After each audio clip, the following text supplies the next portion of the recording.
Hoy es martes 29 de agosto del 2023. Hoy es el Día de los Abogados en la República Argentina, el Día del Abogado. Así que a todos los colegas que vean esta charla les deseo el mejor día. Y espero, por supuesto, que sepan que hoy se ha instituido este día, el 29 de agosto, por ser el nacimiento del doctor Juan Bautista Alberdi, el padre de nuestra Constitución Nacional. Así que es un ejemplo a seguir Alberdi, porque se pensó al instituirlo que todo abogado no se tiene que casar nunca con el poder de turno. Él, cuando se recibió abogado en Buenos Aires, no quiso jurar una fidelidad, llamémoslo así, al gobernador Juan Manuel de Rosas, y por eso tuvo que comenzar su salida del país, que duró muchísimos años, pasó la mayor parte de su vida en el extranjero, tuvo que emigrar. Así que a todos los colegas, aunque yo hace años que ya no ejerzo, feliz día.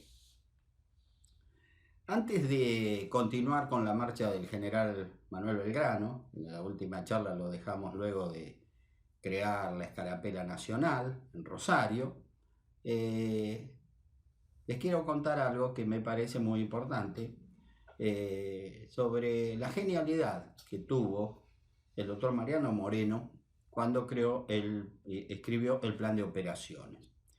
Hablamos en la última charla de cómo se produjo el pase del capitán José Rondó, que estaba en Concepción del Uruguay, pero que recuerden, en ese entonces Arroyo de la China, a nuestras filas, cómo fue la esposa, cómo se contactó con el teniente Francisco Ramírez, en fin, cómo se logró recapturar sin disparar prácticamente un tiro, sin producir derramamiento de sangre, esa población que permitió que el general Belgrano siguiera recibiendo ayuda en su marcha y luego estando en el Paraguay. Fíjense qué notable el plan de operaciones que hizo Moreno en agosto de 1810, cuando él, en el artículo segundo, lo voy a leer para que no cometa ningún error involuntario. Artículo 2. En cuanto al medio más adecuado y propio a la sublevación de la banda oriental del Río de la Plata, actual República Oriental del Uruguay, la rendición de la Plaza de Montevideo y demás operaciones con este fin son las siguientes. Y ahí Moreno va detallando, ¿no?, todas minuciosamente. La que nos interesa en este caso es la séptima.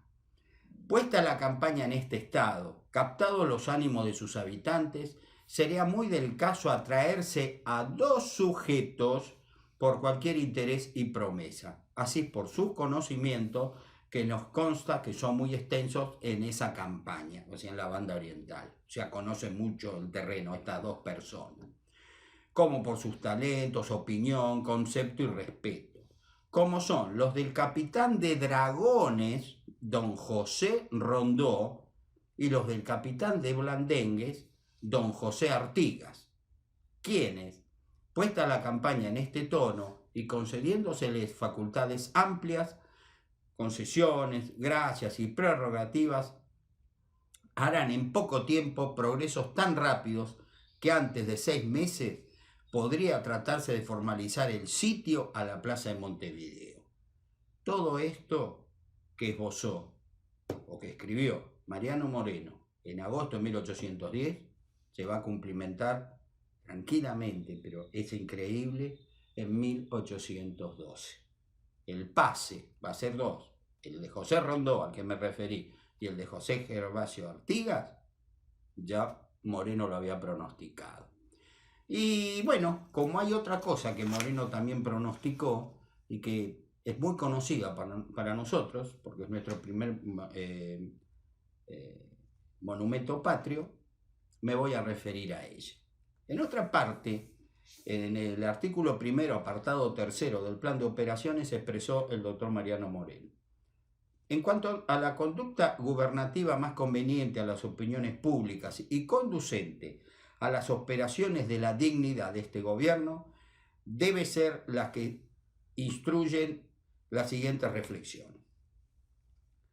3. En todos los empleos medios, después que se haya ocupado por estos, la carrera de sus ascensos debe ser muy lenta, porque conceptuando que el establecimiento radicado en nuestro sistema es obra de algunos años, todos aspirarían a ser generales y magistrados.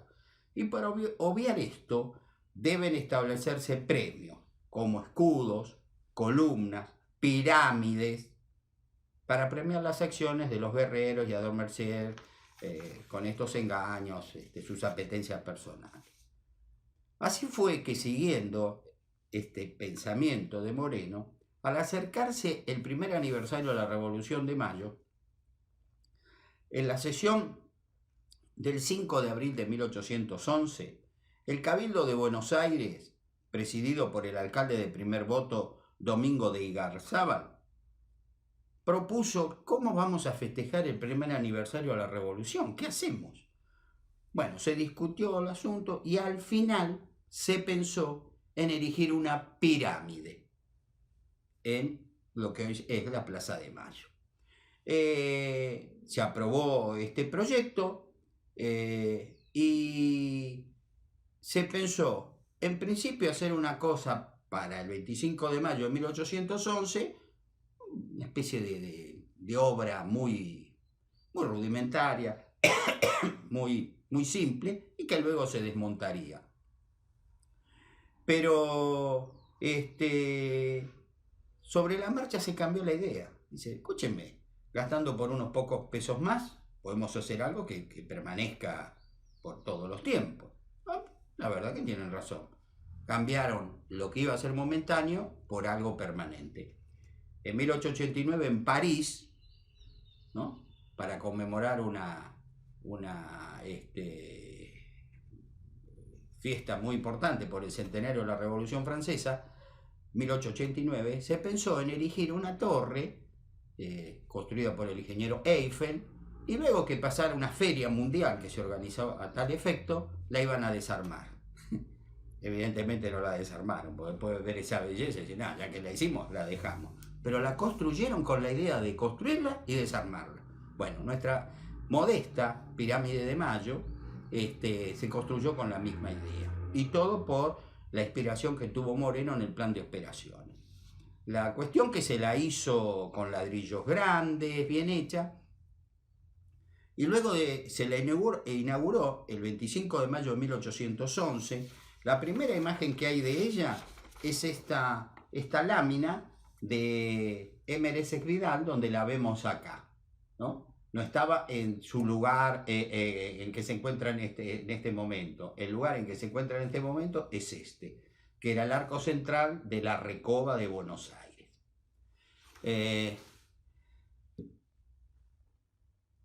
Cuando en 1884 se demuele la Recoba, también se pensó en qué hacemos con la pirámide de Mayo. Entonces el gobierno le preguntó a varias personalidades, historiadores, nuestra historia, Bartolomé Mitre, Domingo Faustino Sarmiento, entre otros: ¿qué hacemos con la pirámide? ¿La dejamos o la destruimos? Bueno, no tiene mucha significación. Si el gobierno quiere destruirla, bueno, destruyanla. Pero el presidente Julio Argentino Roca, el general Julio Argentino Roca, pensó diferente. Y gracias a Dios, por haber pensado diferente, en disidencia, dijo: no, yo esto lo veto, la pirámide se queda. Y es gracias a Roca, el general Roca, uno de los más grandes presidentes que tuvimos, si no el más grande, que sigue existiendo la pirámide de Mayo. La inaugurada en 1811 es la misma que vemos hoy, no, pero la pirámide primitiva está dentro de la pirámide de Mayo. Creo que esto no mucha gente lo sabe. Ya me voy a explayar en su momento, nada más se los comento. Está como encanutada, ¿no?, adentro de la gigantesca, que hoy es la hermosa pirámide de Mayo, en cuya cúspide está la República Argentina, con un escudo y con una lanza para defender nuestra libertad, ¿no? Es como una diosa guerrera. Bueno, me pareció interesante hacer estas dos referencias a la genialidad del doctor Mariano Moreno, puestas de manifiesto al escribir el plan de operaciones.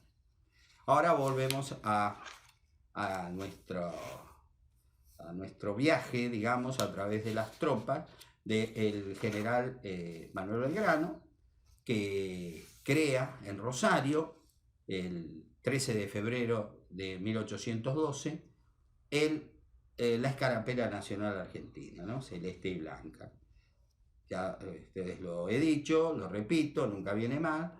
El primer antecedente fueron las medidas de 38 centímetros sacadas del manto de la Virgen de Luján para luchar contra los invasores británicos en Perdriel. Y de ahí quedaron los húsares de Pueyrredón. Cuando al año siguiente se crea ese regimiento, llevaban estas dos cintas sobre su corazón, un nudito, ¿no? Las cintas celestes y blancas. Belgrano fue el que crea nuestra escarapela, y entusiasmado con la respuesta del gobierno, habrá pensado, bueno, si ya que creamos la escarapela, ¿por qué no creamos nuestra bandera? Con los mismos colores, celeste y blanco. Y la oportunidad era el jueves 27 de febrero de 1812, o sea, 2 semanas después, la inauguración de 2 baterías de artillería en 2 islas frente a la ciudad de Rosario, Independencia y Libertad. Entonces, hizo confeccionar la bandera a la señora María Catalina Echevarría de Vidal, que fue coser nada más que dos cuadrados, uno blanco y otro celeste. Esa fue nuestra primera enseña patria, y se nombró a un paisano santafesino, Cosme Maciel, como el primer abanderado. Y en esa ocasión, el general Belgrano, según él le escribe al gobierno, dice: he dispuesto para entusiasmar las tropas y a estos habitantes que se formasen todas aquellas, y les hablé de acuerdo a la nota que acompaña. Siendo preciso enarbolar bandera y no teniéndola, la mandé a hacer blanca y celeste, conforme a los colores de la escarapela nacional. Espero que sea la aprobación, esto que acabo de comunicarle, de su excelencia, de vuestra excelencia, el primer triunvirato. Por supuesto que Belgrano no tenía idea de lo que había hecho. Cuando se recibe esta nota en Buenos Aires, especialmente por el nuevo triunviro que reemplazó a Juan José Paso, se acuerda que duraban 6 meses y Paso fue el primero en irse. ¿Quién era este primer triunviro?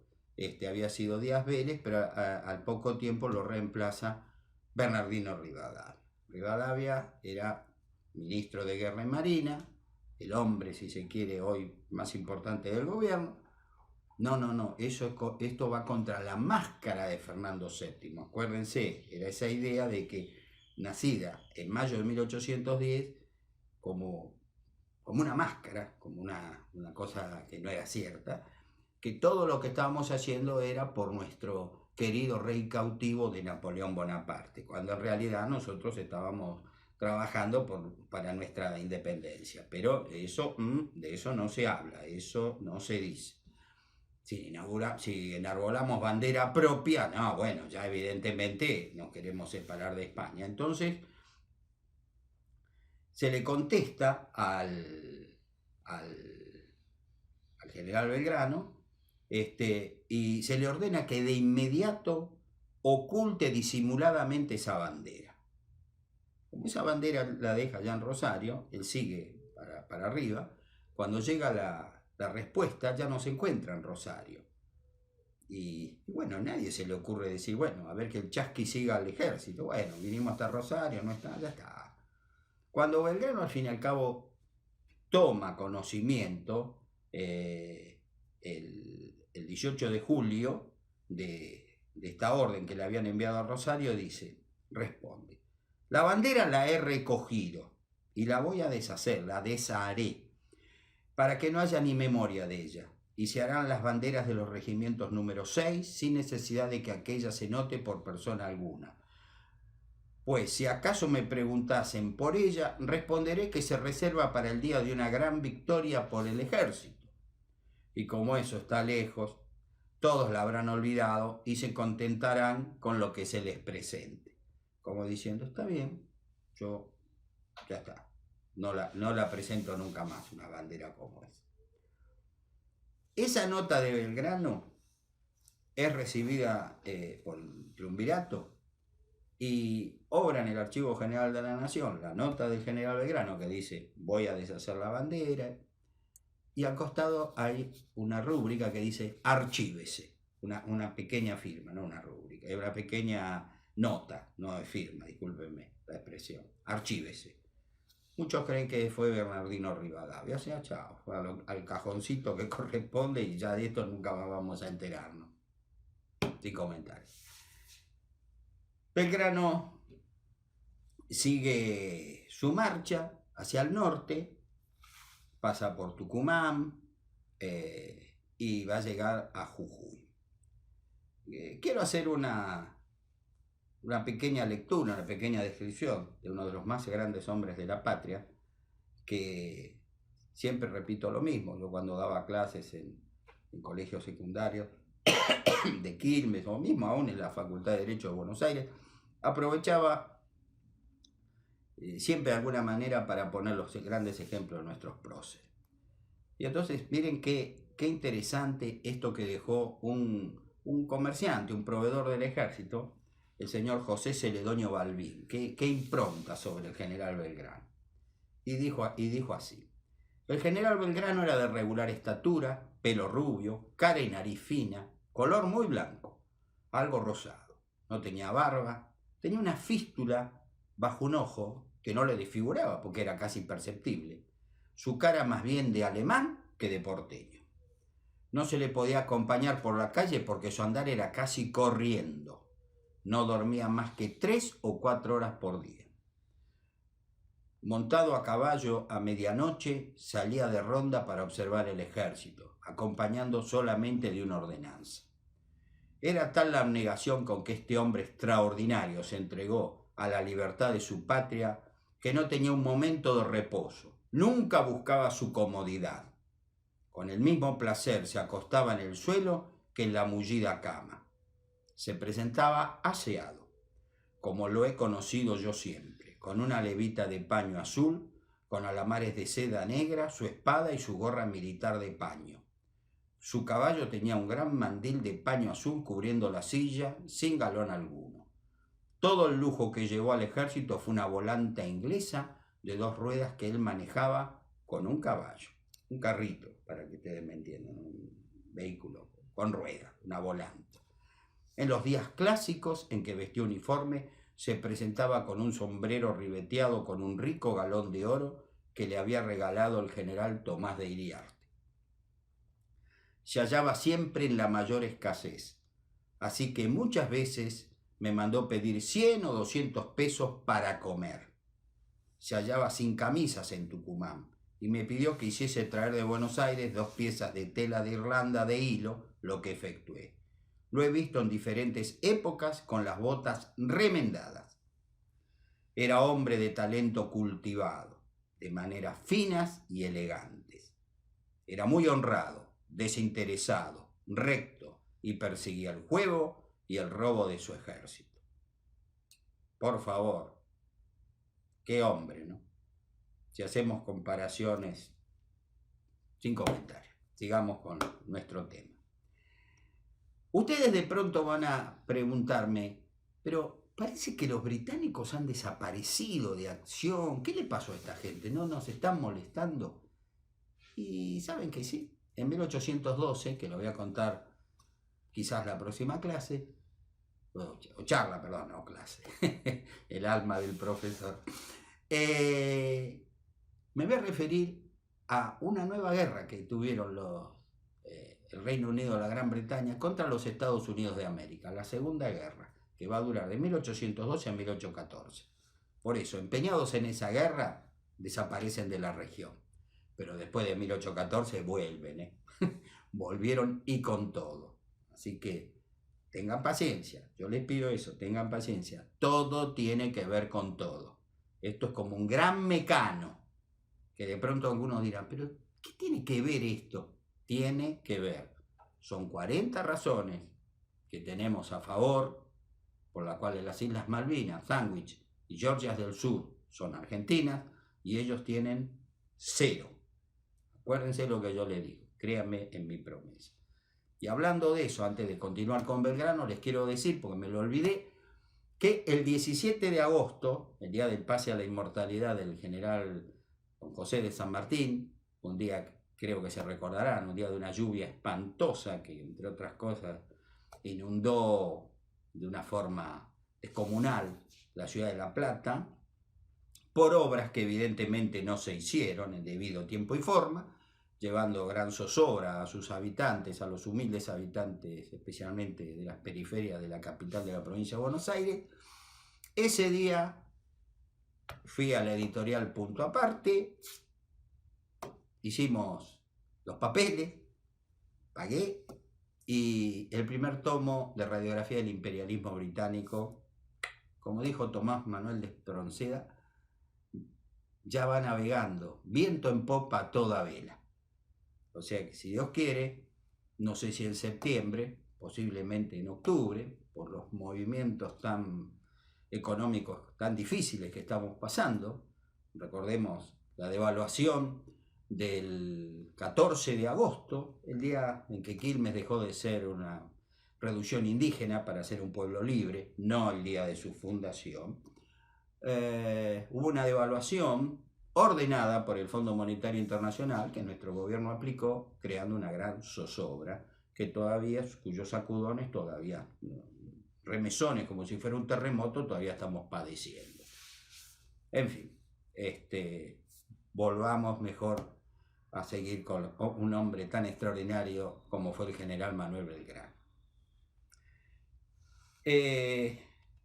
Belgrano está en Jujuy, ahí crea otra bandera que se llama la bandera blanca, que es la bandera más antigua creada por el gran general Manuel Joaquín del Corazón de Jesús Belgrano, y se da cuenta que no se puede mantener en Jujuy, que tiene que retirarse, por lo menos hasta Tucumán. El gobierno le dice, no, la situación es tan desesperante, usted tiene que bajar hasta Córdoba. Y Belgrano, aplicando ahora lo que él padeció en el Paraguay, ¿se acuerdan cuando el general Bernardo Velasco le hizo la política de tierra arrasada? Pues ahora él la va a aplicar a los españoles en Jujuy. Y va a ordenar el miércoles 29 de julio de 1812, por medio de un bando militar, que se concrete el llamado históricamente éxodo jujeño. La orden del general Belgrano es la siguiente: desde que puse el pie en vuestro suelo para hacerme cargo de vuestra defensa, en la que se haya interesado el excelentísimo gobierno de las Provincias Unidas del Río de la Plata, os he hablado con verdad. Siguiendo con ella, os manifiesto que las armas de Abascal, el general Abascal, al mando del general Goyeneche, se acercan a Suipacha, y lo peor es que son llamados por los desnaturalizados que viven entre nosotros. Muchos traidores. Siempre hay traidores. Y más cuando se sufre una derrota. Recuerden las palabras sabias de Napoleón. La victoria tiene 1000 padres, la derrota es huérfana. Y eso se aplica en todo orden, en lo militar, en lo político. Sigo leyendo a Belgrano. Llegó pues la hora en que manifestéis vuestro heroísmo y de que vengáis a reuniros al ejército de mi mando, si como aseguráis queréis ser libres. Entended todos que al que se encontrare fuera de las guardias avanzadas del ejército, con todos los puntos en los que hay, o que intente pasar sin mi pasaporte, será pasado por las armas inmediatamente sin forma alguna de proceso. Es decir, aquel que no se retire con sus enseres, que se escape, que se quiera pasar con los españoles en caso de ser capturado, iba a ser fusilado de inmediato. Esto lo dictó el general Manuel Belgrano. Estábamos en guerra, no en un paseo por el parque. Que igual pena sufrirá, la pena de muerte, aquel que por sus conversaciones o hechos atentase contra la causa sagrada de la patria, sea de la clase, estado o condición que fuese, sea quien fuese. Que los que inspirasen desaliento estén revestidos del carácter que estuviesen, serán igualmente pasados por las armas, no con solo la deposición de 2 testigos. Y 2 testigos decían, este está hablando mal, ya perdimos, estamos... Chao. Que serán tenidos por traidores a la patria todos los que a mi primera orden no estuvieran prontos a marchar y no lo efectúen con la mayor escrupulosidad, sea de la clase y condición que fuese. Perdón por el furcio, la palabra es media difícil. No espero que haya uno solo que me dé lugar para poner en ejecución las referidas penas, pues los verdaderos hijos de la patria me prometieron que se empeñarán en ayudarme, como amantes de tan digna madre, y los denaturalizados obedecerán ciegamente y ocultarán sus inicuas intenciones.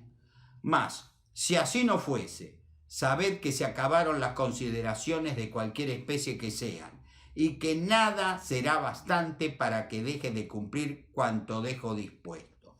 Cuartel General de Jujuy, 29 de julio de 1812. General Manuel Belgrano. Es hora que el pueblo argentino comience a saber cuál fue su verdadera historia, no la historia edulcorada de revistas infantiles, en las cuales muchos todavía basan sus conocimientos de la patria. Y discúlpenme si los estoy retando, pero eso es vergonzoso. El general Belgrano, antes que nada, el pueblo jujeño, dando un ejemplo de patriotismo extraordinario, cumplió lo que el general Belgrano hizo.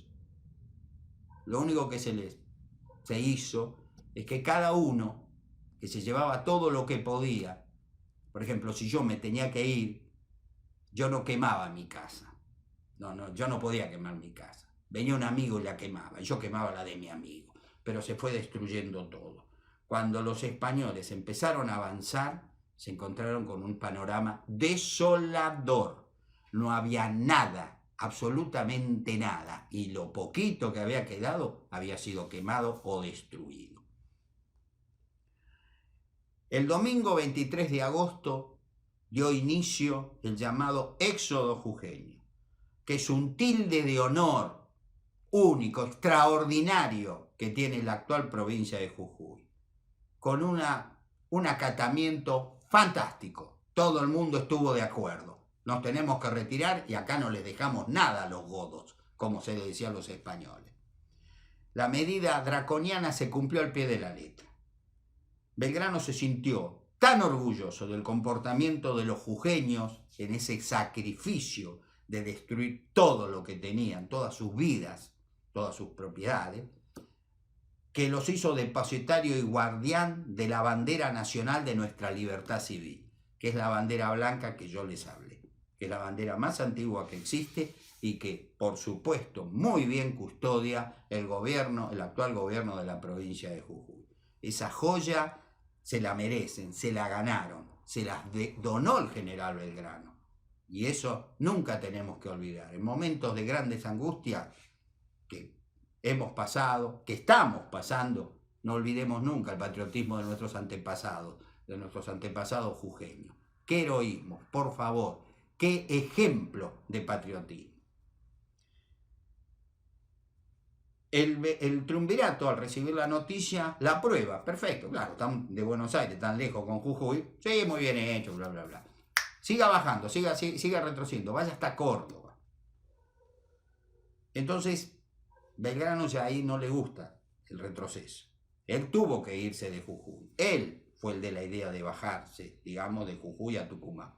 Pero ya de Tucumán no quiere bajarse, no quiere seguir hacia el sur. Entonces, él tenía poca tropa. Los españoles lo mínimo que tenían eran 3.000 soldados. muy bien armados, motivados por el triunfo de Huaki, venían recuperando todo el terreno, ya pasan del Alto Perú, ingresan ya en Jujuy, están pasando por Salta, ya están muy contentos, ya se ven tomando una copa en Buenos Aires, ya habían ganado prácticamente. Entonces, bueno, él le dice a sus oficiales, de alguna manera tenemos que motivar a que los tucumanos, más los jujeños y salteños que vienen retrocediendo, porque los salteños también tuvieron que hacer lo mismo, me pidan que me quede a pelear acá. Pero ellos me tienen que pedir. Yo no los puedo andar arreando como ganado, porque al primer disparo van a salir corriendo. No, hay que decirle. Lo que hicimos en Jujuy, y en lo que hoy también es la provincia de Salta, en ese corredor, ¿no?, de devastación, de incendio, de destrucción, de no dejarle nada al enemigo, tierra arrasada, lo vamos a tener que hacer también en Tucumán. Acá al enemigo no le va a quedar nada, porque las órdenes que a mí me impartieron es bajar hasta Córdoba, y yo en mi trayecto atrás no dejo nada. No sé si se acuerdan del célebre y sanguinario jefe 1, Atila, que con una mentalidad, por supuesto, no la de Belgrano, sino de un verdadero destructor, se jactaba y decía, donde pisa mi caballo no vuelve a pisar la hierba. Bueno, algo así se estaba haciendo. El éxodo llamado jujeño va bajando, y llega a Tucumán, y si de acá nos bajamos, en Tucumán no va a quedar nada tampoco, hay que destruir todo. Entonces, el viernes 12 de septiembre de 1812, el general Belgrano le informa al gobierno que lo va a desobedecer. Lo voy a desobedecer, yo no puedo bajar hasta Córdoba. Y lo dijo de esta manera: son muy apuradas las circunstancias y no hay otro medio que exponerme a una nueva lección. Los enemigos vienen siguiéndonos. El trabajo es muy grande. Si me retiro y me cargan, todo se pierde, y con ello nuestro total crédito. La gente de esta jurisdicción se ha decidido a sacrificarse con nosotros, si se trata de defenderla, y nos van a apoyar. Porque tienen que abandonarlo todo, tienen que destruir todo. Pienso aprovecharme de su espíritu público y energía para contener al enemigo, si me es dable, o para ganar tiempo a fin de que se salve cuanto pertenece al Estado. Cualquiera de los dos objetivos que consigas es un triunfo, y no hay otro arbitrio que exponerse. ¿Acaso la suerte de las guerras no sea favorable, animado como están los soldados y deseoso de distinguirse en una nueva acción? Es de necesidad aprovechar tan nobles sentimientos que son obra del cielo, que tal vez empieza a protegernos para humillar la soberbia con los que vienen los enemigos, con la esperanza de hacer tremolar sus banderas en esta capital. El general Pío Tristán, el jefe español, cayó en la trampa, y considerando que huía Belgrano hacia Córdoba, hizo un alto en Metán para que descansaran sus tropas, y así, sin saberlo, le brindó al general Manuel Belgrano 12 días que éste aprovechó para adestrar y organizar a sus tropas y a las milicias tucumanas, que les voy a explicar ahora con qué valor combatieron. El general Manuel Belgrano planeó la gloriosa batalla de Tucumán, librada el miércoles 24 de septiembre de 1812 en las afueras de la ciudad, apoyando su espalda, dice él, en la misma, en la ciudad, ¿no? Se cavaron profundos fosos en las bocacalles y se emplazó la artillería que no se llevó a la batalla, que no se pudo llevar. Los realistas tenían más de 4.000 hombres y nuestras tropas apenas superaban los 2.000. Pero ¿qué pasó? Se presentó el pueblo de Tucumán a pegar, las milicias. El combate comenzó a la mañana y todo fue muy confuso. Fue un día verdaderamente loco. Pues en un sector se imponían los realistas y en otro los patriotas. Para colmo de males, en plena lucha, aconteció un fenómeno meteorológico tremendo que causó pánico en los combatientes. Un fuerte viento del sur empezó a soplar en medio del combate. El ruido horrorísimo que hacía el viento en los bosques de la sierra y en los montes y árboles inmediatos, una densa nube de polvo y una manga de langosta, de ese insecto, ¿no?, que devora todo, cubrieron el cielo y se metieron en medio de las luchas. Uno de los combatientes, que luego llegó a ser uno de los más prestigiosos generales argentinos, el general José María Paz, siendo teniente primero, combate en la batalla de Tucumán. Y le pegaban las langostas, los golpes, y él pensaba que eran balazos. Entonces él y sus hombres se miraron diciendo, bueno, ya estamos heridos, estamos muertos, vamos al ataque. Entonces siguieron peleando. Fue una locura, esa batalla fue una locura, la verdad, todo por el mismo precio. El general Belgrano no sabía si había ganado o perdido, verdaderamente, fue una confusión total. Pero, en medio de todo eso, nuestras tropas se empiezan a imponer. Los aterrorizados españoles, viendo todo eso, con qué valor se los estaba enfrentando. La gente, por ejemplo, para que ustedes me entiendan, partían una tijera, ¿no?, y la ataban en la punta de una caña, con tiento. O sea, una parte de la tijera era una lanza, la otra parte era una lanza, boleadora, facones, con lo que hubo. Se peleó a los gauchos, se peleó como se pudo. ¿Pero por qué? Porque se peleaba verdaderamente por la patria, por el terruño, por sus mujeres, por sus propiedades. Pelearon a morir. Era victoria o muerte. No había otra idea.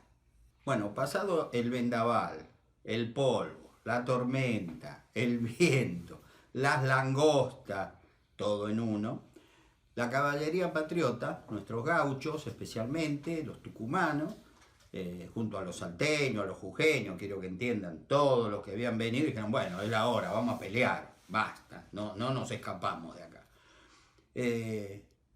Y con gran valor, nuestra caballería dispersa a la realista y de a poco se va consumando la victoria.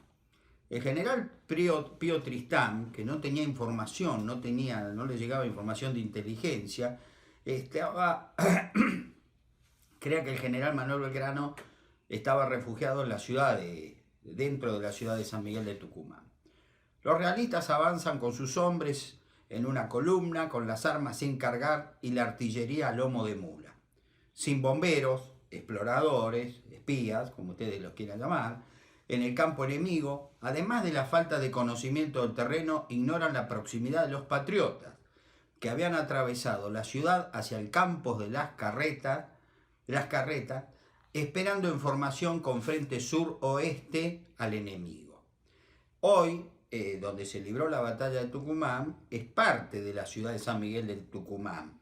Es hermoso el lugar, es una gran plaza, y se le ha dicho la batalla del pueblo, porque verdaderamente mancomunados, tanto el ejército argentino como el pueblo tucumano, salteño y jujeño, lucharon, vuelvo a repetir, a cara o cruz. Acá no se rinde nadie. Vamos a pelear por lo nuestro, por nuestra tierra. Tristán se sorprende cuando lo encuentra Belgrano frente a él y apenas pudo desplegar sus fuerzas y armar su artillería, pues la caballería gaucha cargó a los gritos haciendo sonar sus guardamontes, que eran esa clásica que son de cuero, que son famosos los llamados gauchos de Güemes, los infernales, que ya vamos a hablar de ese tema. Desconcertando a los españoles. Los oficiales Díaz Vélez y Manuel Dorrego, en medio del desorden, encontraron abandonadas 39 carretas españolas cargadas de armas, municiones y algunos cañones. Sin perder un instante, se dirigieron a la ciudad con ese valioso botín. Imagínense, unos pertrechos que los envió Dios, ¿no es cierto? Eran de los españoles, pero digamos. Belgrano, creyéndose derrotado, marchaba hacia el sur. Era todo un pandemonio, era un lío bárbaro. Entonces, Pío Tristán se va a encontrar dueño del campo de batalla y creyéndose vencedor marchó sobre la ciudad de San Miguel de Tucumán. Quiero decir que quedaba a pocas cuadras de donde se libró la batalla. intimando la rendición, bajo amenaza de incendiarla. No se andaba con chiquita. Pero los defensores le respondieron que en ese caso degollarían a todos sus prisioneros, ¿no? Entre los que se encontraban cuatro coroneles. Uno de ellos era primo del general Pío Tristán. El jefe español, considerando que su posición entre dos fuegos era muy comprometida, decidió retirarse hacia Salta. Había sufrido la pérdida de 453 muertos, 687 prisioneros, perdió 13 cañones, 358 fusiles, 87 tiendas de campaña y las carretas mencionadas, que además tenían 70 cajas de municiones. El ejército patriota, por su parte, solo sufrió 65 muertos y 187 heridos. El general Manuel Belgrano les permitió retirarse a los españoles, pues sus fuerzas estaban desgastadas. Y como decía el viejo adagio de los romanos, al enemigo que huye, puente de plata, que se vaya, hoy ganamos nosotros. Yo creo que no estoy inventando la pólvora ni voy a decir nada novedoso. El 24 de septiembre de 1812, por la decisión del general Manuel Belgrano, el coraje de sus tropas y de las milicias tucumanas, jujeñas y salteñas, se salvó la patria. Si Belgrano se hubiera retirado hacia Córdoba, se hubiera desbandado el ejército y vaya a saber uno qué hubiera pasado con la Revolución de Mayo.